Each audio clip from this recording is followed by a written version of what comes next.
students, welcome to all of you. In this session, we'll deal with the last part of the chapter The Rat Trap written by Selma Lagerlöf. We were reading at page number 40, okay, and the Iron Master was very much impressed by the words, philosophical words of the peddler, and he decides not to hand him over to the sheriff, but he tells the peddler to leave the place, leave his house immediately. At that junction, Edla Winmanson had something else to express. What does she say? But just as the man was opening the door, the daughter said, "I think he ought to stay with us today. I don't want him to go." And with that, she went and closed the door.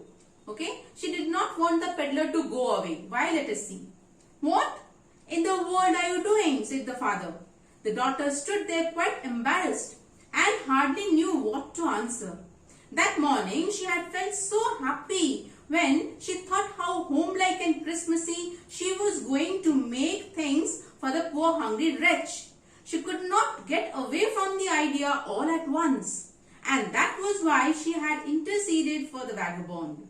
Now, Edla wanted to get some, happiness by entertaining a vagabond, entertaining a homeless wanderer for, preparing certain things on the Christmas Eve. So, she was not ready to part with that happiness. Okay, and she had thought that it would be really Christmas at this time because they had a guest. Okay, so interceded means meditated. Here it means that she spoke on his behalf, on the behalf of the peddler. "I am thinking of this stranger here," said the young girl. "He walks and walks the whole year long, and there is probably not a single place in the whole country where he is welcome and can feel at home. Wherever he turns, he is chased away. Always he is afraid of being arrested and cross-examined. I should like to have him enjoy a day of peace with us here. Just one in the whole year." Okay, I had written that Edla had a better insight of human understanding. I told you the previous day also, she went deep into the matter and tried to find out what is inside. None of us perhaps think in the way she thinks. She thinks beyond what can be seen on the surface. She says, wherever this peddler had gone till date, he had always been chased away. He had always met sour faces.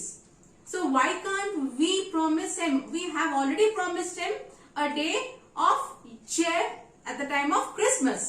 So why should we not give him this happiness just for once in the whole year? Okay, so she was very compassionate and very kind, and this nature of hers actually transforms this man later on. We'll come to know very soon. Okay, so then the Iron Master mumbled something in his beard. He could not bring himself to oppose her. Now the father also didn't know what to say. She was so practical and logical that he didn't have any word to say against her. "It was all my mistake, of course," she continued. "But anyway, I don't think we ought to chase away a human being whom we have asked to come here and to whom we have promised Christmas cheer." She added that it is perhaps unethical on our part to send this man away right at this time because he had been promised Christmas cheer. So he may be a thief, but we are noble people. We are honest. Okay, why should we not keep our promise? So it would not be right. It would be unethical. "You do preach worse than a parson," said the Iron Master. "I only hope you won't have to regret this." As a father, he only says that, "I hope that you will not have to repent for, sheltering a thief." The young girl took the stranger by the hand and led him up to the table. "Now sit down and eat," she said, for she could see that her father had given in. So the Iron Master had already consented, and now she had that, power, that right to offer him some food. The man with the rat trap said not a word. He only sat down and helped himself to the food. Time after time, he looked at the young girl who had interceded for him. Interceded, I have already given you the meaning, that is meditated or spoke on someone's behalf. Why had she done it? What could the crazy idea be? Now the man was constantly, thinking, it was going on in his mind. Is there some other, motive behind this? Why did she behave in such a way? It was so unusual. None of the people that he had come across till then was so kind and compassionate. How could this girl be so? After that, Christmas Eve at Ramshow passed just as it always had. The stranger did not cause any trouble. Why? Because he did nothing but sleep. Let us see, beautiful one. The whole forenoon he lay on the sofa in one of the guest rooms and slept at one stretch. Okay, he did not get up from sleep even once, other than the time when meal was served. Okay, he slept peacefully. He felt that comfort. It was cozy for him, it was comfortable for him, and most important of all, he felt secure. He did not doubt their integrity anymore. Okay, and if you remember, he used to sleep with one of his eyes open. That means he was always alert. He did not have a peaceful sleep for a span of so many years, and now he slept peacefully. Okay, he felt secure. Okay, at that noon they woke him up so that he could have his share of the good Christmas fare. But after that he slept again. It seemed as though for many years he had not been able to sleep as quietly and safely as here at Ramshow. So for the first time perhaps he slept peacefully, and I think he slept with two of his eyes closed. Okay, for the first time. In the evening, when the Christmas tree was lighted, they woke him up again, and he stood for a while in the drawing room, blinking as though the candlelight hurt him. Okay, at times it happens also, after the sleep, when we open our eyes and if there is a lot of, the light is there in the room, then we take some time to adjust. Our eyes, the nerves of the eyes take some time to adjust, and we try to, bring it at par with our eyes. Okay, 2 hours later, he was aroused once more. He then had to go down into the dining room and eat the Christmas fish and porridge. Okay, so only for his meals he was awakened. As soon as they got up from the table, he went around to each one present and said thank you and good night. But when he came to the young girl, she gave him to understand that it was her father's intention that the suit which he wore was to be a Christmas present.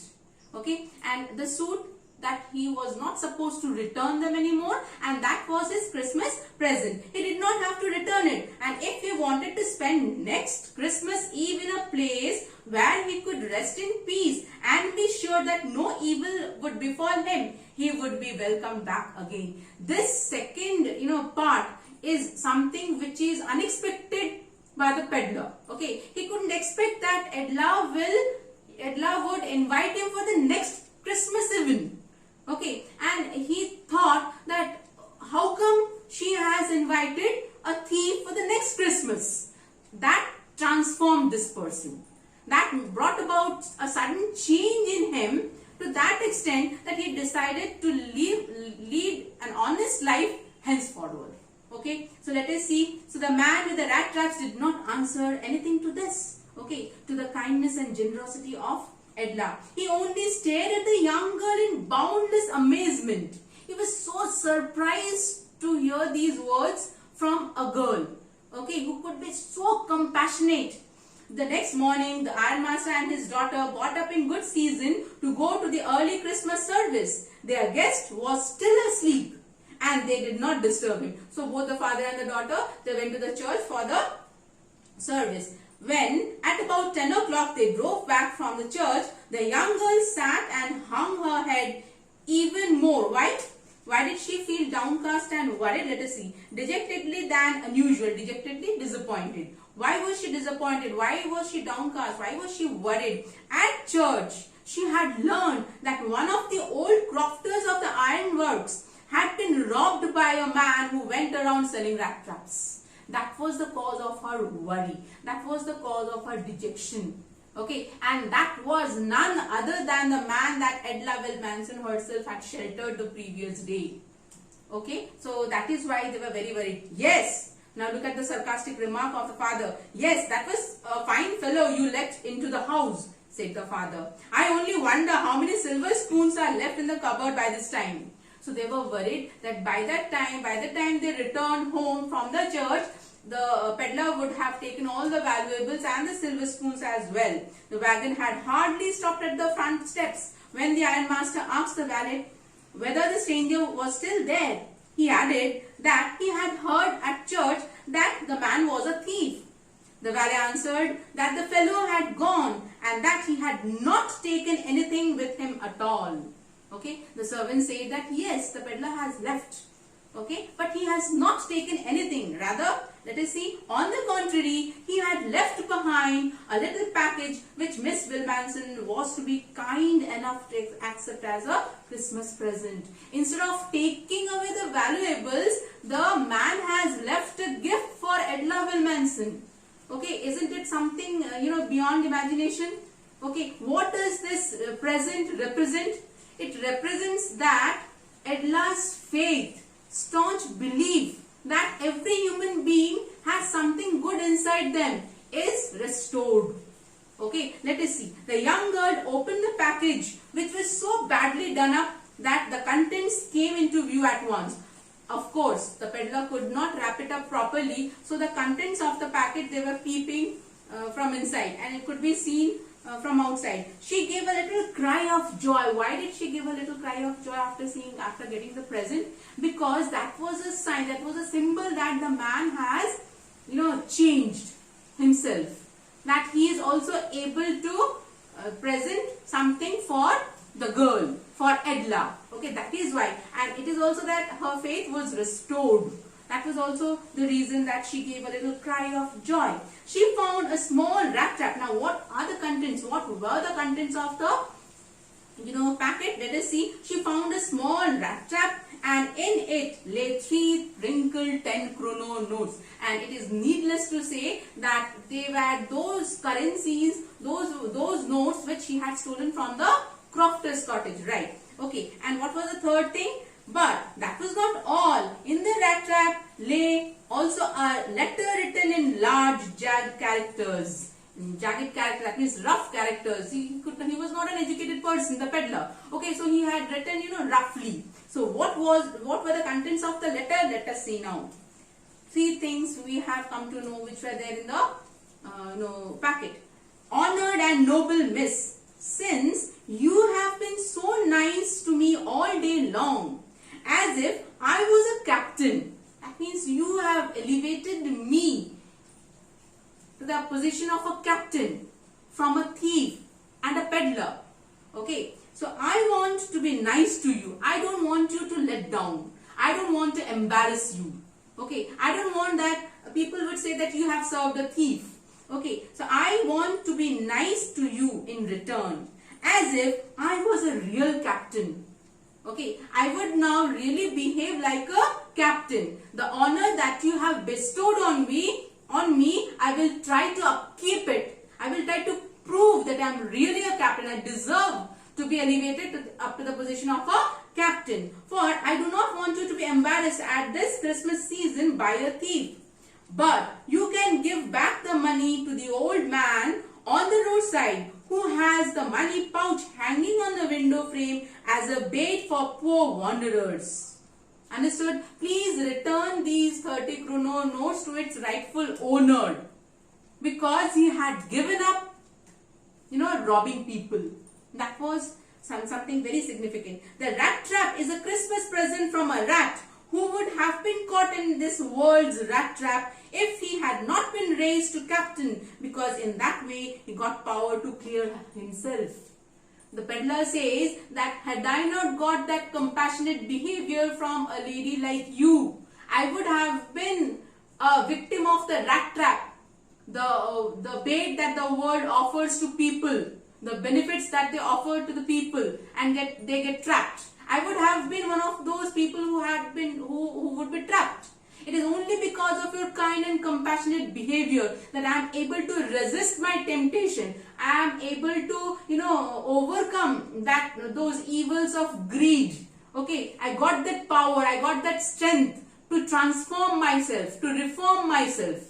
And I have decided to lead a life of dignity now onwards. And that is just because of your kind, compassionate and unconditional love. that I have written, a compassionate and unconditional love transformed the peddler. Okay. Now the last lines, written with friendship, with high regard, Captain von Stahli. Okay. Now he signs himself as the captain, Captain von Stahli. Okay, that's the name. Okay, and he says that since you have bestowed this rank, this position to me, I will try to prove it now onwards. I will live a life which will be honorable. I will, earn my livelihood through honest means, and definitely I am so thankful to you. I'll never let you down. So with these words we come to the end of the story. Please read the chapter. From each and every line a question can be framed, and this time short answer type questions or MCQ questions are very important. So read the chapter very thoroughly and think this will be a help for your examination. Thank you so much, dear. Thank you.